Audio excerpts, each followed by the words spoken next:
Good morning, everyone. From today, we are going to learn in bilingual language.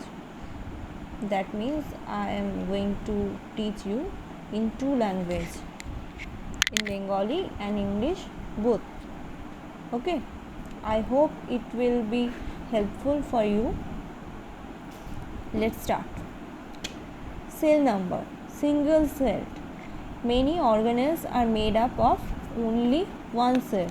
Means কিছু organisms শুধুমাত্র একটা sell দিয়ে অর্থাৎ একটা সেল বা একটা কোষ দিয়ে তৈরি হয়। They are call single cell or unicellular. তাহলে ইউনিসেলুলার কোনগুলো? যেগুলো শুধুমাত্র একটা কোষ দিয়ে বা একটা সেল দিয়ে তৈরি হয়। For example bacteria, amoeba, paramecium, euglena, etc. Chlamydomonas, etc. And multicelled. Most organelles are multicellular like us humans. আমরা হচ্ছি মাল্টিসেলুলার অর্গানিজমস। আমাদের বডি প্রচুর সেল দিয়ে তৈরি। They are made up of several cells. অনেকগুলো সেলস নিয়ে তৈরি হয়। Newly born human baby has 2 trillion cells which while an adult man has 100 trillion cells. তাহলে একবার ভাবো যে নিউবর্ন বেবি যারা তারা কতটুকু হয়? তারা 2 trillion সেলস নিয়ে তৈরি। আর একটা অ্যাডাল্ট ম্যান বা অ্যাডাল্ট পারসন সে 100 trillion সেলস নিয়ে তৈরি। Now we are going to learn about the structure of a typical cell. একটা টিপিক্যাল অর্থাৎ একটি আদর্শ মানে একটা কমপ্লিট সেল দেখতে কেমন হয়। Although cells of different organisms have different structure, cells within the body of multicellular organism differ in shape.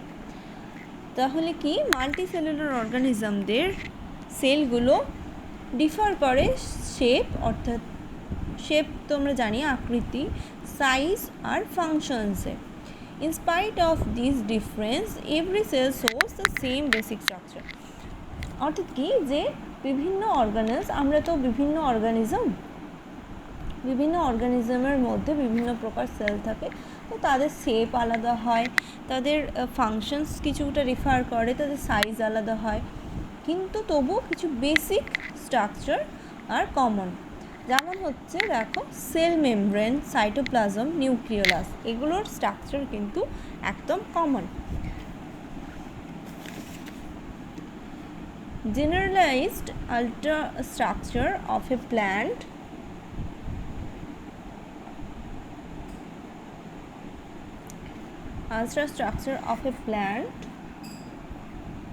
cell and plant cell and animal cells are given in figure. I am going to show you the figure. এটা হচ্ছে plant sell আর এটা হচ্ছে animal sell. তাহলে কি এই দুটো দেখবে basic স্ট্রাকচারগুলো প্রায় সিমিলার হলেও এদের মধ্যে অনেক ডিফারেন্স থাকে। সেল ওয়াল, এবার প্রথমে আমরা জানবো যে প্ল্যান্ট সেলগুলো কী কী থাকে। Cell wall, plant sell have a cell wall surrounding cell membrane. Plant সেলের মধ্যে সেল ওয়াল থাকে সেল মেমব্রেনের চারপাশে। Cell wall is an outer rigid protective and supportive covering of plant cell. Cell wall কি? Cell wall হচ্ছে একটা বাইরের কি বলবো প্রোটেক্ট করবার জন্য একটা রিজিড অর্থাৎ শক্ত মেমব্রেন বলতে পারো বা কভারিং হচ্ছে যেটা প্ল্যান্ট সেলে থাকে। It lies outside the plasma membrane, এটা প্লাজমা মেমব্রেনের বাইরে থাকে। It made up of cellulose, এটা কী দিয়ে তৈরি হয়? সেলুলোজ দিয়ে তৈরি হয়। Cellulose provide mechanical strength and rigidity to the cell. তাহলে সেলুলোজের ফাংশনস কি? সেলুলোজ প্রোভাইড করে mechanical strength and rigidity to the cell. Now let's come to the functions of cell wall. It provides a definite shape to the cell. এটা কি করে? সেলটাকে একটা structure দেয়। It protects the cell membrane and internal structure. এটা কি করে? Sell মেমব্রেনটাকে protect করে।